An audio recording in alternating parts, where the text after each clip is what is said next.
When we think about mystical lore, we more commonly think of mermaids and pixies. Even when I think of ghosts, I generally think about banshees or the Lady in Black. There's a correlation though, because all these things are particularly feminine. And this is not to say that there aren't manly, mystical, magical beings like we might think of Puck from Midnight Summer Dream or even Dracula, but what if we suppose that for every male legend of lore, there are at least 3 female ones? For every Puck, there is a Tinkerbell, a Jenny Greenteeth, and a Merryweather. For every Dracula, there is a Marceline, a Babette, and a Lilith. So why is it that we so commonly associate the magical and supernatural with the female figure? To answer that, we are going to start by looking at Simone de Beauvoir. She wrote a book called Second Sex, which explains that women were historically thought of as deriving from or simply complementary to the male sex. Creatures that procreate asexually, or organisms that continuously lay eggs such as bees, are thought to be reproductive habits of only lower life forms. Therefore, a woman's sex being a complement to a man's sex was a natural deduction for higher sentient beings in nature. All parts of the female reproduction system were believed to be passive and volatile, while a man's sperm and his penis were thought to be dominant and strong. In this way, a female was thought to be dependent on man for things as potent as being fertile or the experience of sexual pleasure. In regards to the sexes, the other generally refers to what human characteristics are not the dominant or more desired among gender roles, which generally constitutes characteristics found in or are superimposed upon the female sex and gender. There is an explicit dismissal of the representation of the female that is difficult to summarize or understand without understanding the idea of the other, which is coined by Simone de Beauvoir. Beauvoir's theory of the other can regard any characteristic that resides outside of any linear definition of identity at any given time. For example, should a more accustomed characteristic be fortitude and the power of the will, the other would characterize passiveness and emotional destruction. Or if something is symbolized by the element of fire and metaphors relating to the sun, the other would be characterized by the element of water and metaphors relating to the moon. In regards to the relationship between man and woman, Beauvoir writes that women thus seem to be the inessential who never go back to being the essential, to be the absolute other without reciprocation.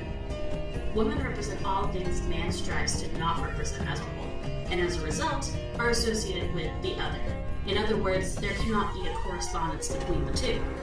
It is the lack of correspondence between male and female that I feel the theory of the other most intricately engages, as this correspondence is held on to being a societal truth for generations among different cultures. I feel that the notion of pedestaling an ideal and consequentially displacing other characteristics and ideas that fall outside of the idealized circle summarizes sex and gender as a whole.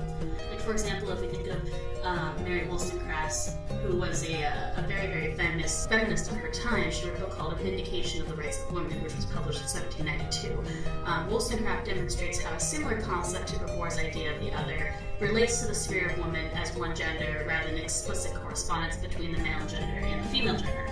She quotes, "A pretty woman as an object of desire is generally allowed to be so by men of all descriptions, whilst a fine woman who inspires more sublime emotions by displaying intellectual beauty may be overlooked or observed with indifference by those men who find their happiness in the gratification of their appetites." Although the idea is the value of worth a woman can represent to a man based on certain characteristics, I find that in this particular context that the other may refer to characteristics within the female gender itself, rather than between the two. For example, the ideal in Wollstonecraft's circumstance would be the dainty, fragile, whimsical, and childlike. In other words, the ideal is the rejection of her description of the fine woman. The ideal is simply the rejection of counter-characteristics, which creates the other. So as a result, women have had many taboos thrusted upon them in their bodies, extending through mythology and religion. As an example, a woman's menstruation is often seen as a negative occurrence, as it symbolizes the loss of innocence and rotting. A woman menstruating means her body is tearing from the inside and she is able to become pregnant, thus stripping her of her image of youth as she enters womanhood. Some of the stigmas existed to the point women could not touch food or be present for a certain ceremony in fear she might literally taint them with her body. Women who did not behave in an expected or desired image could be accused of having acute hysteria, where her fragile female form had weakened her to any rational devices, those in which were otherwise claimed to be lacking according to some of the most renowned philosophers in ancient history, such as Aristotle. Despite the negative curses imposed upon women, this ironically results in them being powerful figures associated with nature. For example, going back to Simone de Beauvoir, she says the women incarnates the femininity that masculine society has not sanctified, and that remains changed with harmful powers. In a sexual act, the male cannot possibly imagine that he owns her. He has simply delivered himself over to the demon of flesh. It is in this state of the other that women begin to have this sense of supernatural power. They become something beyond understanding and compared to temperamental beasts. You can go back to imagining fairies and mermaids and witches. Describing a woman as a sorceress and enchantress, fascinating and casting a spell over men reflects the most ancient and universal of myths. Women take on a form so separate from man that in many paths of life and history, I am pressed to believe sometimes women were almost completely dehumanized. Yet the results of such dehumanization have made thick and richly decorated lore, evolving women fictitiously into the image of beasts and mystical creatures such as nymphs, sirens, fairies, mermaids, and thousands more over the progression of history. Let's look at nymphs for a second. Nymphs are a predominant example of the Bohr's definition of the other in ancient Greece. They were young, female deities associated with nature such as mountains, lakes, and forests. They were held as divine figures, although not manifesting the same status as a goddess. In story and lore, nymphs were often the mothers of heroes, such as the case with Achilles and Thermes, creating an offspring that exhibited the power of both man and the divine. In fact, a large part of Achilles' story is associated with his nymph mother and her not being in the same vein of domesticated, simple, mortal woman. In Jennifer Larson's book, Greek Nymphs, Myth, Cult, and Lore, Larson states that the nymph is a highly ambiguous figure. Though sexually desirable, she is usually free of the familial restrictions applied to mortal women and can rarely be fully domesticated. Nymphs may be sexually promiscuous, and they often act as the aggressors in ephemeral affairs with mortals. Unlike nymphs, mythological heroines who indulge in promiscuity or violence are usually punished in one fashion or another. In this way, nymphs act as an important and symbolic division of the woman as she is versus the woman as she could be. And this is the focal point when discussing their existence as female mystique. They are exactly what the average female figure is not, and exactly what she is not allowed to ever be. The nymph is therefore a creation of fantasy, and in their specific case, sexual fantasy, and this fantastical image is born from the negation of what the common Greek woman was. In other words, if a person has expectations placed upon them for what they need to be and how they need to behave, it will become a necessity to create an opposite image of all other attributes. In the case of man, his negation is already a woman. A woman's negation, or other, are the divine creatures like the nymphs. The critical point is that when applied to a mortal woman, the term nymph points to her status as a sexual being.